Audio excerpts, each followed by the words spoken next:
Hello mga kababayan ko sa Pilipinas, si Bishop Arnel here of Victory Church of God of Fredericksburg, Virginia. At ngayon po ay day 139 ng ating Bible reading. At halina po kayo at basahin po natin ang salita ng Diyos sa araw na ito. Nehemiah chapter 7. Natapos ang pader ng lungsod at naikabit na ang mga pintuan nito. May itinalaga na ring mga bantay at mga awit at mga Levita. Pagkatapos nito, ang Jerusalem ay inilagay ko sa pamamahala ng dalawang kalalakihan, sina Hanani na aking kapatid at si Hananias na pinuno ng mga bantay sa kuta. Si Hananias ay mapagkakatiwalaan at malaki ang takot sa Diyos kaysa sa iba. Iniutos ko ang mga pintuan ng Jerusalem ay bubuksan lamang kapag mataas na ang araw. Isasara at ikakandado agad paglubog ng araw bago magpahinga ang mga bantay.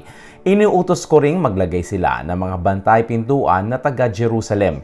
Itinalaga nila ang ilan sa mga ito sa mga bantayan at ang iba'y na may sa malapit sa kanilang bahay. Bagamat malaki ang lungsod ng Jerusalem, kakaunti pa lamang ang mga tao dito at hindi pa nagagawang lahat ang mga bahay. Pinangunahan ako ng Diyos upang tipunin ang mga tao at ang kanilang mga pinuno at mga hukom para suriin ang listahan ng kanilang mga angkan. Natagpuan ko ang listahan ng mga angkan na unang nagbalik mula sa pagkabihag sa Babylonia. Ito ang mga Hudyong nabihag ni Haring Nebuchadnezzar ng Babylonia at muling nakabalik sa Jerusalem at sa kanilang bayan sa Judah. Ang mga pinuno nila ay sina Zerubbabel, Joshua, Nehemias, Azarias, Raamias, Nahamani, Mordecai, Bilson, Misperet, Bigvai, Nehum at Baana. Ito ang listahan ng mga angkan ng Israel at ng bilang ng bawat angkan na bumalik mula sa pagkabihag. Paros, 2,172. Sephatias, 372. Ara, 652. Pahat Moab na mula sa angkan ni Jeshua at Joab, 2,818. Elam, 1,254. Zatu, 845. Zakai, 760. Binui, 648. Bebai, 628. Asgad, 2,322. Adonikam, 667. Bigvai, 2,067. Adin, 655. Ater na tinatawag ding Hezekias, 98. Hasum, 328. Bezai, 324. Harif, 112. Gibeon, 95. Ito naman ang listahan ng mga bumalik ayon sa bayang pinagmulan ng kanilang mga ninuno. Bethlehem at Netophah, 188. Anatot, 128. Asmavet, 42. Jeram, Kephira at Beroth, 743. Rama at Giba, 621. Mikmas, 122. Bethel at Ai, 123. Nebo, 52. Elam, 1,252. Harim, 320. Jericho, 345. Lod, Hadid at Ono, 721. Sinaa, 3,930. Ito ang listahan ng mga angkan ng mga pari na nagbalik mula sa pagkabihag. Angkan ni Jedaias mula sa lipi ni Jeshua, 973. Angkan ni Immer, 1,052. Angkan ni Pashur, 1,247. Angkan ni Harim, 1,017. Ito ang listahan ng mga angkan ng mga Levita na nagbalik mula sa pagkabihag. Angkan ni Joshua at Kadmiel mula sa lipi ni Hodavias, 74. Mga awit sa templo. Angkan ni Asaph, 148. Mga bantay sa templo. Angkan ni Salum, Ater, Talmon, Akub, Hatita at Sobay, 138. Ito naman ang listahan ng mga angkan ng mga manggagawa sa templo na nagbalik mula sa pagkabihag. Ziha, Hasufa, Tabaot, Keros, Sia, Padon, Lebana, Hagaba, Salmai, Hanan, Gidel, Gahar, Reayas, Rezin, Nekoda, Gazam, Uza, Paseya, Besai, Meyunim, Nefusesim, Bakbuk, Hakufa, Harhur, Baslit, Mahida, Harsa, Barkos, Sisera, Tema, Nezayas at Hatifa. Ito ang listahan ng mga angkan ng mga lingkod ni Solomon na bumalik mula sa pagkabihag. Mga angkan ni Sotai, Soferet, Perida, Jaela, Darkon, Gidel, Sephatayas, Hatil, Pekeret, Hezebaim at Amon. Ang kabubuang bilang ng mga nakabalik na mga manggagawa sa templo ng mga anak ng mga lingkod ni Solomon ay 392. Ito naman ang mga nakabalik mula sa Tel Mela, Tel Harsa, Kerub, Adon at Immer, ngunit hindi nila napatunayang sila'y mga Israelita. Mga angkan ni Delayas, Tobias at Nekoda, 642. Ito naman ang mga nakabalik sa mga angkan ng pari, ngunit hindi nila napatunayan ang pinagmulan nilang angkan. Angkan ni Hobayas, Hakoz at Barzillai. Ang ninuno ng mga paring mula sa angkan ni Barzillai ay napangasawa ng anak na babae ni Barzillai na taga Gilead at siya ay tinawag sa pangalang kanyang biyanan.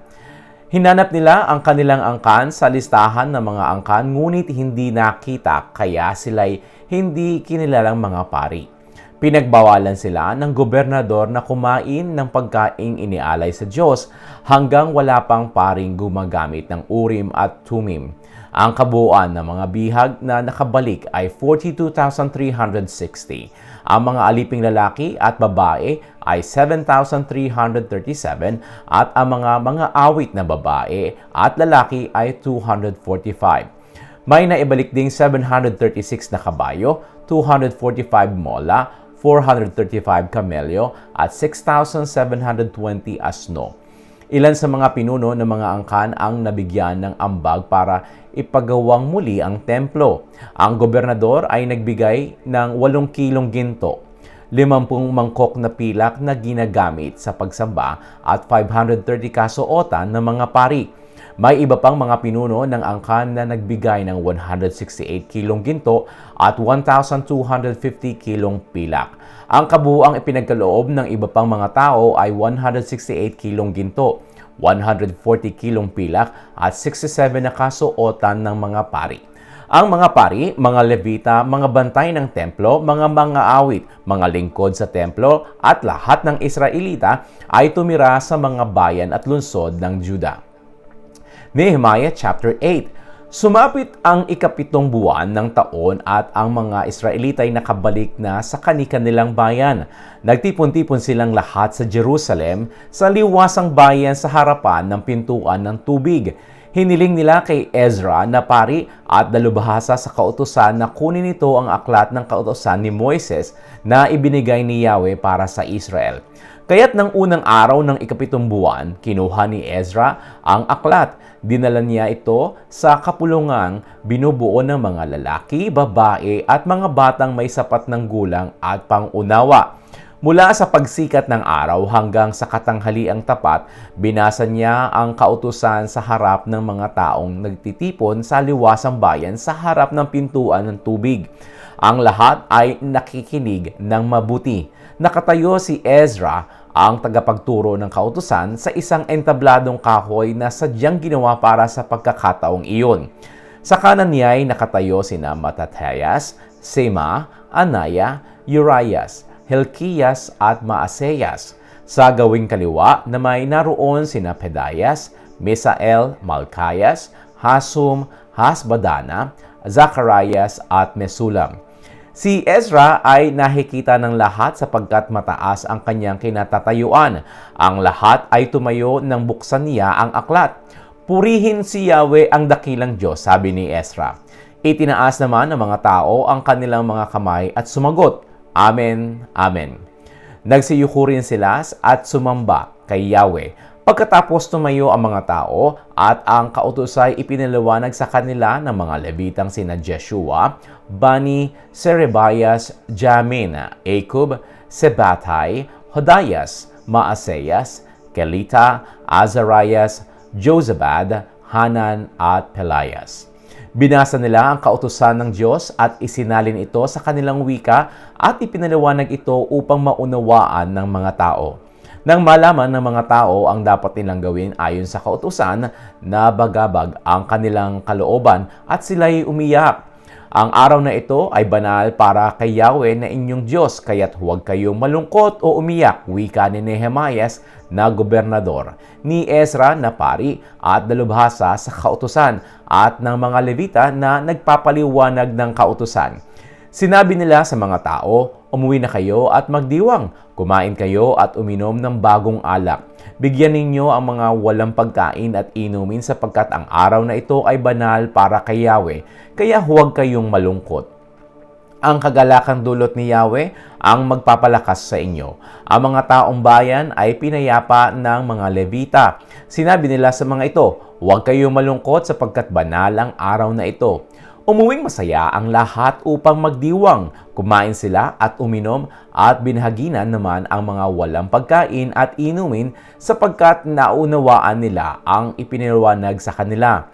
Nang sumunod na araw, nagtipon sa harapan ni Ezra ang mga pinuno ng mga angkan kasama ang mga pari at mga Levita upang pag-aralan ang mga turo ng kautusan. Natuklasan nila sa kautusan na nagbigay si Yahweh ng utos kay Moises tungkol sa pista ng mga tolda. Sinabi sa utos na dapat silang tumira ng pansamantala sa mga kubol sa kapistahang iyon. Kaya't nagpalabas sila ng utos para sa mga taga-Jerusalem at iba pang mga lungsod at bayan. Lumabas kayo sa mga burol at pumutol ng mga sanga ng punong olibo, ligaw man o hindi na mirto, palma at iba pang punong kahoy na maraming dahon upang gawing mga kubol. Sinunod nga nila ang utos. Gumawa sila ng kubol sa kanilang bubungan at bakuran at sa palibot ng templo.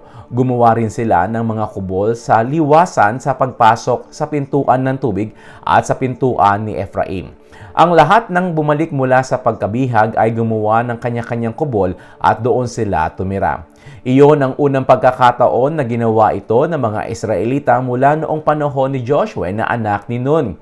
Masayang-masayang lahat. Ang aklat ng kautusan ay binabasa araw-araw mula sa unang araw hanggang katapusan. 7 araw silang nagpista at sa ika-8 araw ay nagkaroon sila ng isang banal na pagtitipon bilang pagtatapos ayon sa itinatakda ng kautusan. Nehemiah chapter 9. Noong ika-24 na araw ng buwan ding iyon, nagtipon ang mga Israelita upang mag-ayuno. Nagsuot sila ng damit panluksa at naglagay ng abo sa kanilang ulo upang ipahayag ang pagsisisi sa kanilang mga kasalanan. Lumayo sila sa mga dayuhan. Tumayo sila upang ipahayag ang kanilang mga kasalanan at ng kanilang mga ninuno. Nanatili silang nakatayo sa kanilang kinaroroonan sa loob ng 3 oras samantalang binabasa sa kanila ang kautusan ni Yahweh na kanilang Diyos. Pagkatapos, 3 oras din silang nagpahayag ng kanilang mga kasalanan at sumamba kay Yahweh na kanilang Diyos. Nooy nasa isang entablado ang mga Levitang sina Jeshua, Bani, Kadmiel, Sebanias, Buni, Serebias, Bani at Kenani at nananalangin ng malakas kay Yahweh sa kanilang Diyos. Sina Jeshua, Kadmiel, Bani, Hasabaneas, Serebias, Hodayas, Sebanias at Petahayas ay nananawagan sa mga tao upang sumamba. Sabi nila, tumayo tayo at purihin ang Diyos nating si Yahweh. Purihin siya ngayon at magpakailanman. Purihin ang kanyang dakilang pangalan na higit na dakila sa lahat ng papuri. At ang lahat ay sama-samang nanalangin ng ganito. Yahweh, ikaw lamang ang Panginoon. Ikaw ang lumikha ng kalangitan at ginawa mo ang lupa. Ang langit ng mga langit, ang lahat ng bituin doon at lahat ng naririto. Ang dagat at ang lahat ng naroroon. Binibigyang buhay mo sila at ika'y sinasamba ng buong kalangitan. Ikaw, Yahweh, ang Diyos na pumili kay Abram. Ikaw ang tumawag sa kanya mula sa bayan ng Ur, sa Caldea at pinangalanan mo siyang Abraham. Nakita mo siyang tapat sa iyo at gumawa ka ng kasunduan sa kanya. Ipinangako mo sa kanya at sa kanyang magiging mga anak na ibibigay sa kanila ang lupain ng mga Kananeo, ng mga Heteo, Amoreo, Perezeo, Jebuseo at Gergeseo. Tinupad mo ang iyong pangako sa kanila sapagkat ikaw ang tunay na matapat. Nakita mo ang paghihirap ng aming mga ninuno sa Ehipto. Narinig mo ang pagtangis nila mula sa dagat na pula. Gumawa ka ng mga himala at mga bagay na kamangha-mangha laban sa Faraon, laban sa kanyang mga lingkod at sa mga mamamayan ng kanyang lupain, sapagkat alam mong pinagmalupitan nila ang aming mga ninuno. Ang pangalan mo ay tanyag magpahanggang ngayon. Sa kanilang harapay, hinati mo ang dagat at sa gitna nito'y dumaan sila sa tuyong lupa.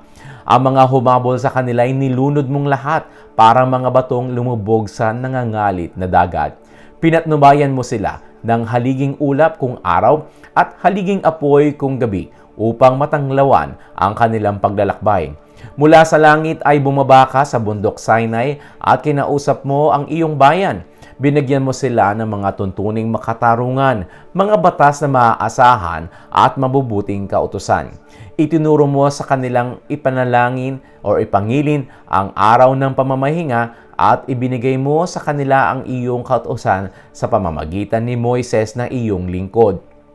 Nang sila'y magutom, binigyan mo sila ng pagkain mula sa langit at nang sila'y mauhaw, pinainom mo ng tubig mula sa bato. At sa kanila'y sinabi mo na sakupin ang lupaing na sa kanila'y ipinapangako mong ibigay.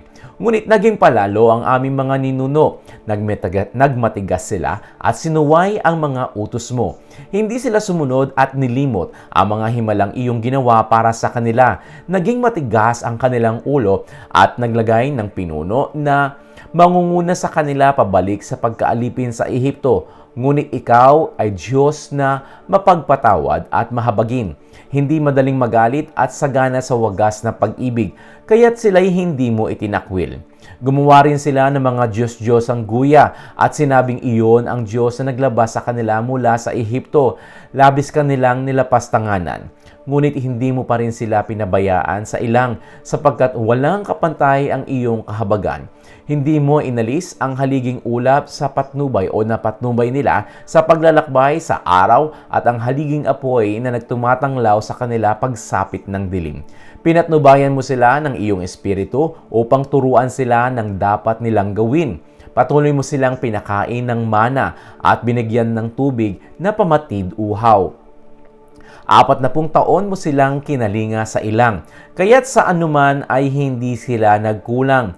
Hindi nasira ang kanilang mga kasuotan ni namagaman ang kanilang mga paa sa paglalakad. Pinasakop mo sa kanila ang mga kaharian at bayan, ang lupaing sakop ni Haring Sihon ng Hesbon at ang lupain ni Haring Og ng Bashan. Pinarami mo ang kanilang mga anak tulad ng mga bituin sa langit. Dinala mo sila sa lupain na ipinangakong sasakupin ng kanilang mga ninuno.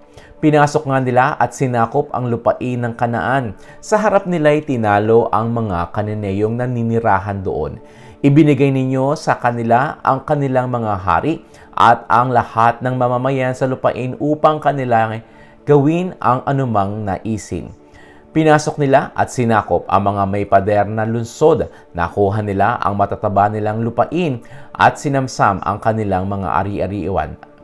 Mga bahay na puno ng kayamanan, mga balon, mga ubasan, taniman ng olibo at mga bungang kahoy. Sagana sila sa pagkain at lumusog ang kanilang katawan at tuwang-tuwa sila sa iyong dakilang kabutihan. Ngunit kinalaban ka pa rin nila at tinalikuran nila ang iyong kautusan. Pinatay nila ang iyong mga propeta na isinugo mo upang sila'y panumbalikin sa iyo. Patuloy ka nilang hinahamak. Dahil sa ginawa nila, pinabayaan mong sakupin sila ng kanilang mga kaaway. Ipinaalipin mo sila at pinahirapan. Ngunit nang sila'y tumawag sa iyo, pinakinggan mo pa rin sila mula sa langit. Sa habag mo sa kanila, binigyan mo sila ng mga pinunong sa kanila'y magliligtas. Ngunit nang ang buhay nila'y maging matiwasay, muli silang nagkasala laban sa iyo, kaya't pinabayaan mo silang muli matalo ng kaaway. Ngunit kapag sila'y muling nagsisi at humingi ng tulong, pinapakinggan mo sila mula sa langit at paulit-ulit mo silang inililigtas sapagkat ikaw ay mahabagin. Binabalaan mo silang manumbalik sa iyong kautusan, ngunit sa kanilang kapalalo ay lalo kanilang nilabag nito. Kahit na ang kautusan mo ay nagbibigay buhay, sa katigasan ng kanilang ulo'y sinuway nila iyon. Maraming taon na pinagtiisan mo sila at binalaan ng iyong espiritu sa pamamagitan ng mga propeta, ngunit hindi pa rin sila nakinig. Kaya't ipinasakop mo na naman sila sa mga dayuhan, ngunit dahil sa iyong labis na kahabagan, hindi mo rin sila ganap na nilipol at itinakwil. Ikaw ay mapagpatawad at mahabaging Diyos. O aming Diyos, napakadakila mong Diyos. Kakilakilabot ang iyong kapangyarihan. Tumutupad ka sa iyong kasunduan at mga pangako. Mula pang nang kami sakupin ng mga hari ng Assyria hanggang ngayon, labis ang aming paghihirap. Naghirap ang aming mga hari at pinuno, mga pari, mga propeta at ang mga ninuno. Ang iyong buong bayan ay dumanas ng kahirapan, kaya't alalahanin mo ang aming pagdurusa. Makatuwiran ka sa iyong pagpaparusa sa amin. Naging tapat ka sa kabila ng aming pagkakasala. Ang aming mga ninuno, hari, pinuno at pari ay hindi sumunod sa iyong kautusan. Sinuway nila ang iyong mga utos at babala. Sa gitna ng kasaganaang kanilang tinatamasa, sa ilalim ng mabuting pamamahala ng kanilang mga hari, sa kabila ng malalawak at matatabang lupaing kanilang minana, hindi pa rin sila naglingkod sa iyo at nagsisi sa kanilang mga kasalanan. Ngayon, sa lupaing ito na iyong ipinamana, sa lupaing ito na ang pagkain ay sagana, kami busabos at alipin. Ang dahilan ay ang aming pagkakasala. Kaya ang nagpapasasa sa ani ng bukid ay ang mga haring sa amin lumupig. Nasusunod nila anumang gustuhin, pati mga kawan namin inaangkin. O sukdulan na itong hirap namin. Dahil dito kaming sambayan ng Israel ay gumawa ng isang kasalutan ng sinumpaang kasunduan. Ito'y lubos na sinang-ayunan at nilagdaan ng aming mga pinuno, mga Levita at mga pari. At ito po ang salita ng Diyos sa araw na ito. Pagpalain po kayo ng ating Diyos na banal at buhay. Sa pangalan ng Panginoong Hesukristo at sa kapangyarihan ng Espiritu Santo, ito'y aking panalangin para sa inyo. Amen at Amen.